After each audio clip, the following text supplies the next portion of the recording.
Hi guys, it's Jess from Honest Fiction and welcome back to my channel. In today's video, I am going to be tier ranking every fantasy romance book I've read this year.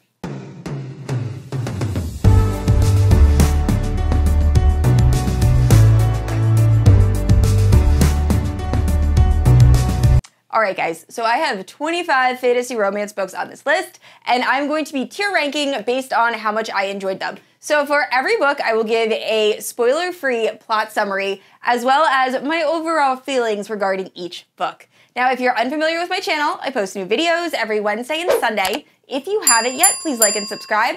You can also hit that notification bell to be notified whenever I post new bookish content. You can also check out my Instagram and Goodreads, both linked down below. With all that out of the way, let's get into the tier rank. Alright guys, welcome to the tier rank. So the first tier is Perfection. I loved everything about this book. Then we have Great, where I really enjoyed it. I would probably recommend it to people. Then we have Okay. I liked it. It just wasn't like phenomenal.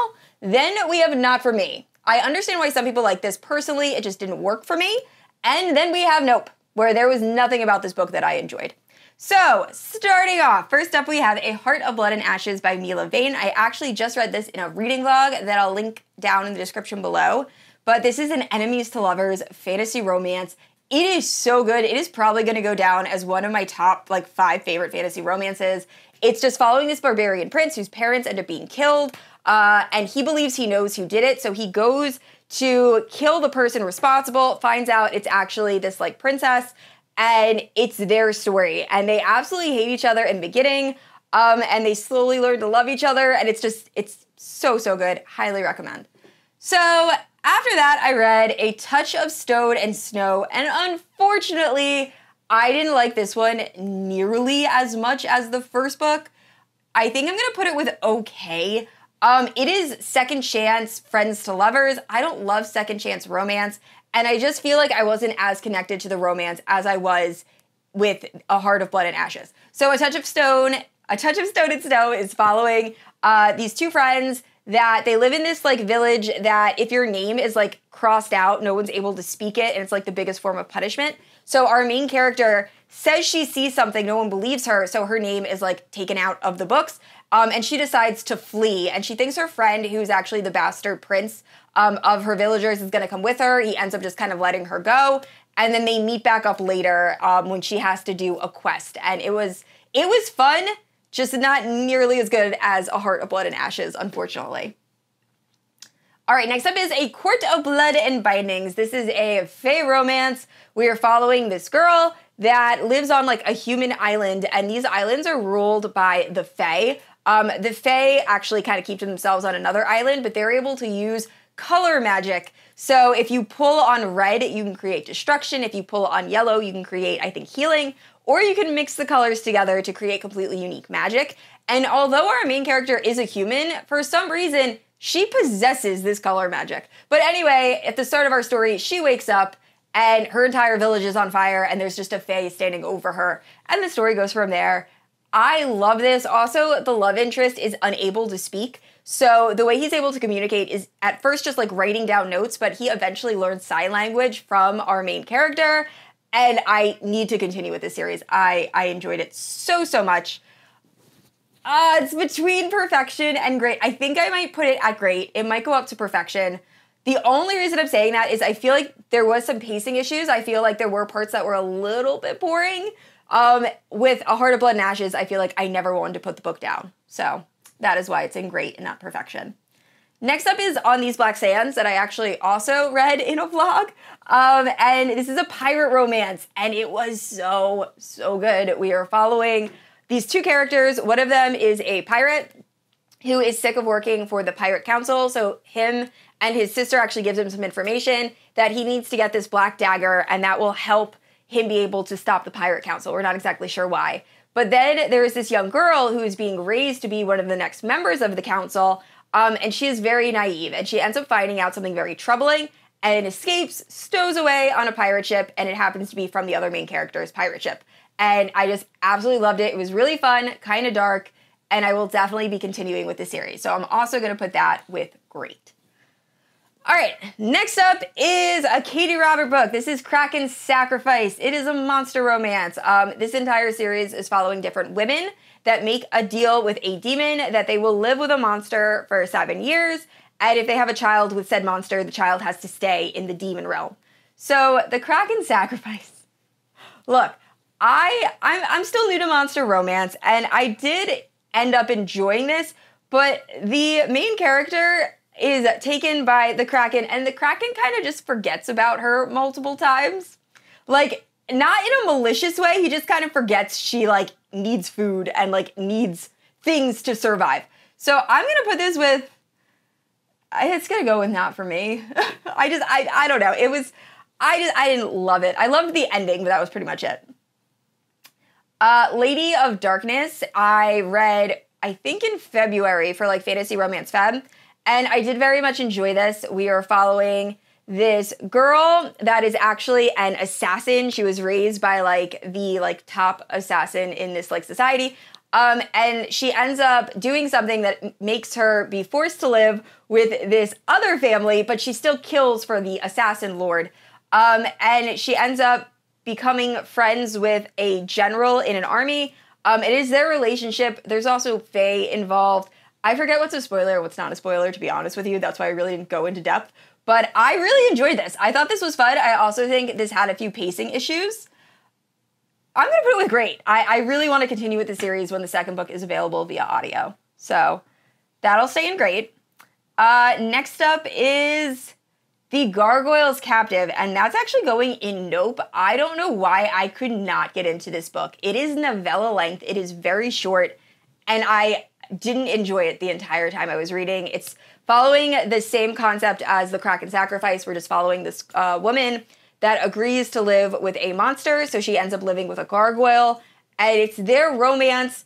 The woman is very much, like, in charge of the whole romance. I don't know. I didn't love it. All right, so next up we have Kingdom of Stars and Shadows, and this is going to be the hardest one for me to put in a tier. So this story, I have so many issues with rating because I thought it had so much potential. I love where the story was going. I love the idea of the story. The last third of this book turned into smut, and not in a good way. I am all for smutty books, absolutely love them, but it just felt like it came out of nowhere. And it also didn't add to the story in any way. It was just like random spicy time. And I want to read the next book, even though I didn't really enjoy this first book that much. So I'm going to put it with okay, if you want a plot info on the plot of this story. We are following this girl that is born with a birthmark of stars. So she is known as being, like, chosen or star blessed. And the Fae in this world need to drink her blood in order to become more powerful. So upon her birth, she is engaged to the Prince of the Fae. So on her 18th birthday, she is taken to the Fae realm, and she is very against this, by the way. She does not want to be married off to the Fae Prince, and she ends up, the Fae Prince kind of tries to court her. She also meets the Fae Prince's brother, who's, like, the general of the army, and they also kind of have the connection. So it's a little bit of a love triangle, but not really. And yeah, I loved the premise of this book.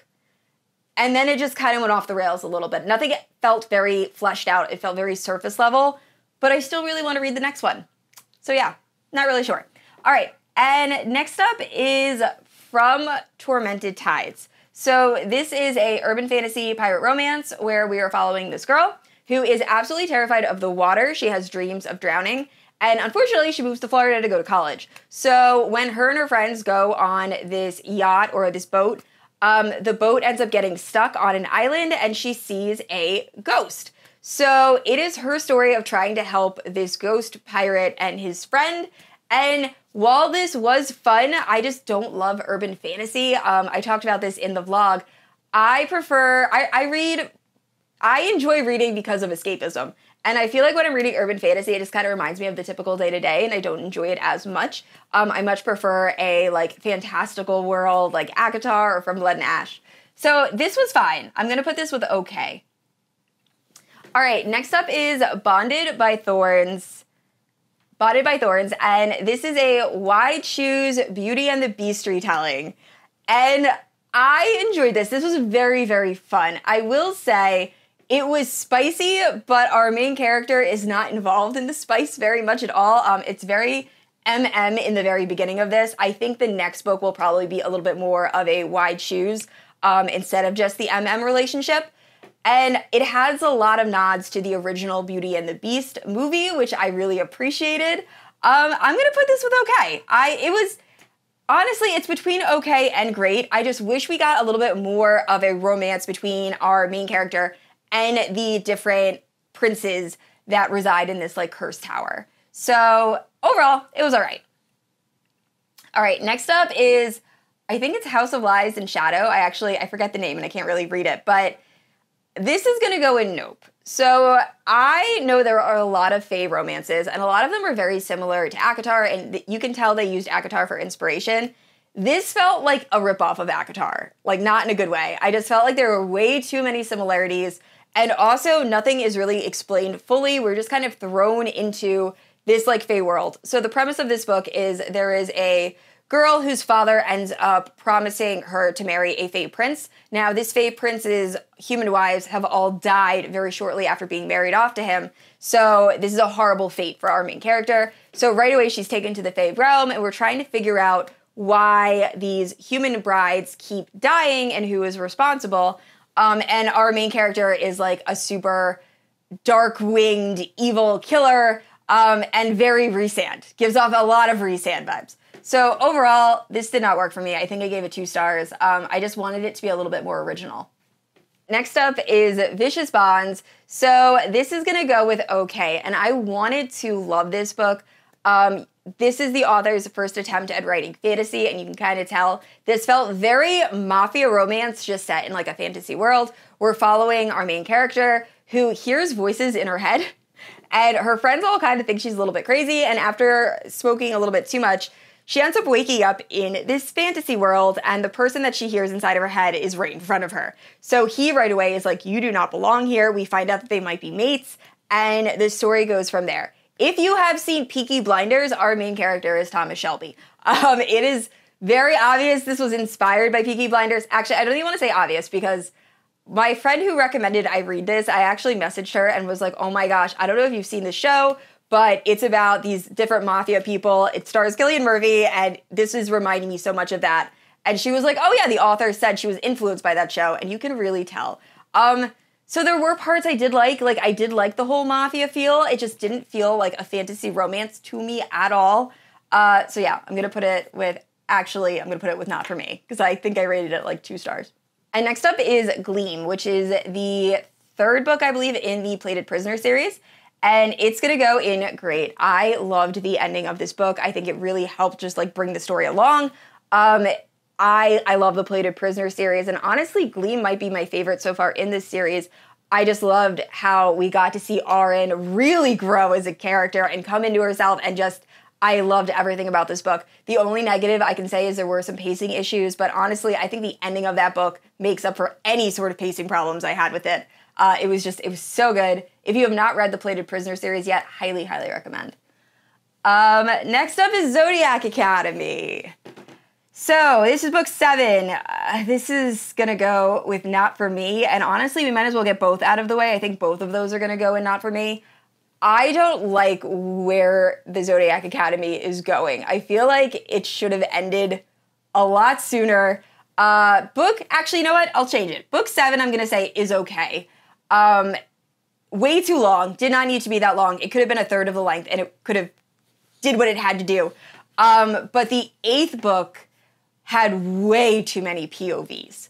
And it also ends in a way where I can almost guarantee you that series is going to have way more books than they said. There's no way I think that they can close out the series in just one more book, especially with how that book ended. So overall, I did not enjoy book 8 at all. It was honestly a chore to read. There were some really emotional moments, but I love the first few books in this series so much, so it's really disheartening to say that the last 2 books I have not really enjoyed. So yeah. But next up, we have The Coven by Harper L. Woods. It's going up to perfection, and this might be a book that like only I love. I don't know that many people who've read it yet. I loved this paranormal witch romance so much. It's following Willow, who has been raised kind of in isolation. Her mother escaped the Coven, which is like this witch institution. and has been raising Willow in secret.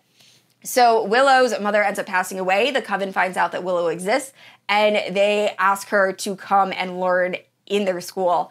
And we find out that Willow has actually been harboring some plans to get revenge on the coven, and it's just so good. And the romance is between Willow and Gray, who is a vessel or essentially a vampire for witches, and he's also the headmaster of the school. So it is a forbidden taboo romance, and it is glorious. And the ending, I need book 2, like, ASAP.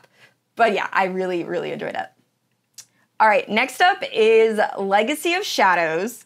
And this is also a paranormal why choose romance. This is also going to go, I think I'm going to put it with okay, only because it is the first in a series, and I feel like there wasn't a lot of actual romance in this book. This is really felt like a setup book for the rest of the series, which is okay, because I think the rest of the series is going to be absolutely phenomenal. We're following this girl. Her mother and stepfather are very abusive, so her estranged friend comes, and she hasn't seen him in years, and he goes, hey, why don't you move in with me and my roommates, and you can live with us, we'll take care of you, we'll help you out. So she decides to move in with them, and the story goes from there, and it was really fun.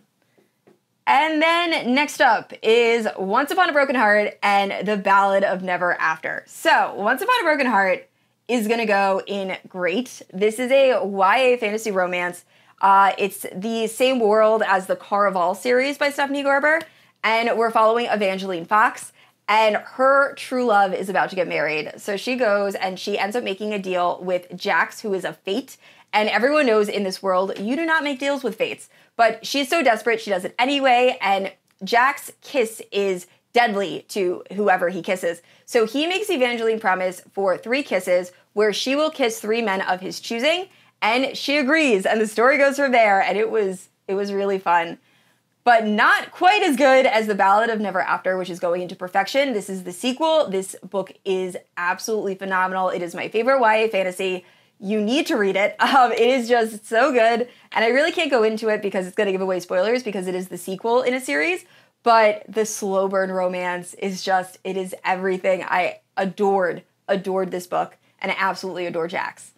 So next up is Gothicata, which I can't believe it has taken me this long to read. That is also going with great.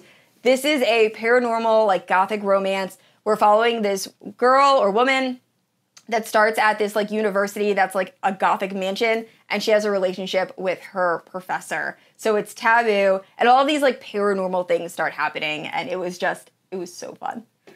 And next up we have Bewitched, and this is by Laura Thalassa. I'm gonna put this between great and okay. I think I'm gonna put it with great because I actually ended up liking it a lot more than I was expecting. So this is following a witch that when she uses her powers, she loses her memory. So, like, that's the price she has to pay for using magic. And it was such a unique premise. So anyway, one day when she is off on this quest, she ends up hearing a voice in her head, and it leads her to this coffin. And she opens the coffin, and there's this sorcerer inside, and he says, "You are my wife, and you put me in this coffin 2,000 years ago." And the story progresses from there, and it was very, very fun. So, last 4. Next up is Between Wrath and Mercy. I have talked about this book before. I adored this book. This is also going in great. We are following our main character. She is a woman that is stuck in a loveless marriage, but she does have her daughter, and she absolutely loves her daughter. Her daughter is her whole world, and then her daughter ends up being kidnapped. So our main character has to ask the help from the Bloody Prince, and we find out that Bloody Prince is actually a former boyfriend of hers, and they have a history. So it has a lot of pining and a lot of romance, and it's just absolutely amazing. I really enjoyed it. It was also great seeing some more mature characters. And then next up is Serpent and the Wings of Night. So that is going in perfection. And I was gonna put it in great because I feel like this book is very, very hyped, and I didn't really see the appeal as I was reading it. I will say this book is not nearly as romance forward as I thought it was, but it is so easy to read and it is so entertaining. It's kind of like The Hunger Games meets ACOTAR. We're following this girl that was adopted by a vampire, and she's human. So she wants nothing more than to be as powerful as her adopted father. So she ends up joining these trials, and these trials happen once ever, I think it's like 100 years or so. And if you win the trial, you are blessed with certain magic, or your wish is granted by this very powerful like entity. So she is competing in these trials, and that is when she meets our love interest, and it goes from there, and it is so good. I cannot wait to read the next one. The next one needs to be released in audio, like ASAP. All right, so the last two. Next up we have House of Beating Wings. This is also gonna go with great. I loved the world of this story, so this definitely has an Italian influence. We are following our main character, and she lives in this world where there are beasts and serpents that like live in the water, and everyone is terrified of them. But our main character ends up falling into the water when she's very young, and instead of the serpents killing her, they just kind of like help her. So everyone in the town kind of fears her. Now, she also has like a very brief relationship with the prince of this village, and he is kind of like stringing her along. So one day she hears a prophecy from this like muse, and they say that she will one day become queen. But in order for this to happen, she has to find all of these different ravens, hence the title. So it is pretty much just following her trying to find these ravens, and I really enjoyed it. And last up is Daughter of No World. I'm going to put this with great. While I did very much enjoy it, I just didn't enjoy it quite as much as Serpent and the Wings of Night. We're following Tasada, who at the very start of her story is a child. Her entire village is just attacked, and she ends up being sold to these people, and she is forced to do performative magic as she gets older. Now, her master, for lack of a better word, says that he will one day free Tasana if she's able to pay essentially for herself. So she eventually saves up enough money to be able to do this, and when she confronts her master, he doesn't agree and something happens, but she is able to flee. So she ends up fleeing to this like government body that is filled with people that are able to do magic, and she asks them to help her free her people. And they say they can't do that until she becomes one of them. So she ends up training under this guy, this mentor, and if you've seen The Full Metal Alchemist, it is very much General Mustang, and it is their love story. So I did enjoy this. I feel like the romance wasn't quite what I was imagining. It is like friends to eventual lovers, but there is so much world building, so much action, and just different politics. So if you want a very fantasy-forward fantasy romance, I think you will absolutely love this. Alright guys, that is it for my fantasy romance tier rank. Thank you so much for watching, and please let me know down in the comments below if you have read any of the books I mentioned, and which one is your absolute favorite. Now, I said this already, I post new videos on Wednesday and Sunday, and if you haven't yet, please like and subscribe. I will see you all next week. Bye!